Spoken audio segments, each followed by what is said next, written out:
शिल्पास किचनमध्ये तुमचं मनापासून स्वागत आहे। तुम्ही बघू शकता, तुम्हाला व्हिडिओमध्ये दिसत आहे हे आहे 1 वाटी मिल्क पावडर। हे नेस्ले कंपनीचं मिल्क पावडर आहे, तुम्ही बघू शकता इथे। हे बघू, नेस्ले कंपनीचं हे मिल्क पावडर आहे। हे 1 वाटी पिठी साखर आहे आणि हे 1.5 वाटी डेसिकेट कोकोनट आहे। मी याला मिक्सरमध्ये फिरून घेतलेलं आहे।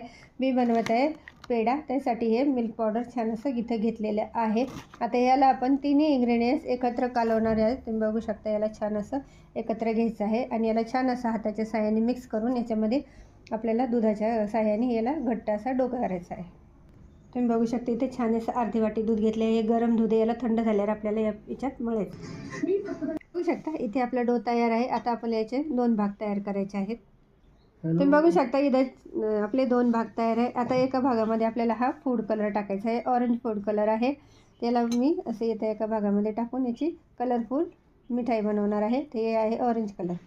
त्याला एक छान असं भाग पूर्ण करायचा आहे आणि एक आपल्याला सफेदच ठेवायचा आहे। बघू शकता 2 भाग आपले आहे, एक ऑरेंज आणि हा व्हाईट। आता याचा एक तुकडा आणि याचा एक तुकडा असं करून समप्रमाणात एक एक छोटे छोटे बाईट घेऊन आपल्याला याचा पेढा किंवा मिठाई बनवायची आहे। तुम्ही बघू शकता किती सुंदर अशी आपली ही मिठाई तयार आहे। तुम्ही हे बघू शकता एकदम मार्केट स्टाईल एकदम मिठाई मावासारखी दिसत आहे ना। तर त्याच्यानंतर इथं ठेवलेलं आहे पिस्ताची टॉपिंग केलेली आहे। तर तुम्हाला अशा पद्धतीने माझी कोकोनट मावा बर्फी कशी वाटली नक्की कमेंट करून सांगा, शेअर करा, सबस्क्राईबर करा, शिल्पास किचनला लाईक करा।